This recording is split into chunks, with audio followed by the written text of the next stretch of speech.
હવામાનમાં થશે ફેરફાર. મહાશિવરાત્રી આસપાસ અનેક રાજ્યોમાં તોફાની વરસાદ. ગુજરાતમાં ગરમી વધશે. આગામી 26 ફેબ્રુઆરીએ મહાશિવરાત્રી ઉજવવા દેશભરમાં ઉત્સાહનો માહોલ છે.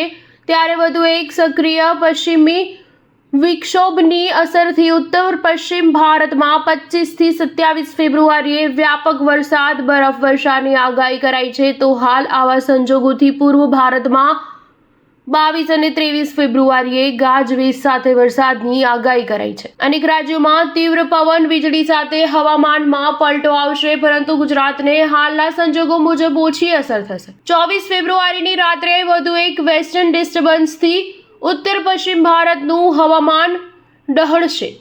જે અન્વયે 25 થી 27 ફેબ્રુઆરીએ જમ્મુ કાશ્મીર, હિમાચલ પ્રદેશ, લદ્દાખ, ઉત્તરાખંડમાં ભારે વરસાદ, બરફવર્ષાની તેમજ પંજાબ, હરિયાણા, ચંદીગઢ અને પશ્ચિમ રાજસ્થાનમાં પણ હળવા મધ્યમ વરસાદનું એલર્ટ અપાયું છે. જેથી ઉત્તર પશ્ચિમ ભારતમાં બપોરનું મહત્તમ તાપમાન વધવા સાથે ગરમીનો અહેસાસ થવાની અને ગુજરાતમાં 2 દિવસ હાલનું હવામાન જારી રહેવા બાદ તાપમાનમાં 3 સેલ્સિયસ સુધી વધારો થવાની આગાહી છે. હવામાન નિષ્ણાત અંબાલાલ પટેલની આગાહી અનુસાર 24 થી 28 ફેબ્રુઆરી દરમિયાન અને ત્યારબાદ 7 થી 10 માર્ચ દરમિયાન રાજ્યના કેટલાક ભાગોમાં કમોસમી વરસાદ ખાબકી શકે છે. માર્ચ મહિનામાં ગરમીની શરૂઆત થતી હોય છે, ત્યારે કમોસમી વરસાદ નુકસાન નોંધી શકે છે. કમોસમી વરસાદના લીધે ઉનાળુ પાક બાજરી, મકાઈ વગેરેને નુકસાન પહોંચી શકે છે. પ્રથમ તબક્કામાં ઉત્તર ગુજરાત સહિતના વિસ્તારોમાં કમોસમી વરસાદ પડવાની શક્યતાઓ છે. રાજ્યના કેટલાક ભાગોમાં વાદળછાયું વાતાવરણ અને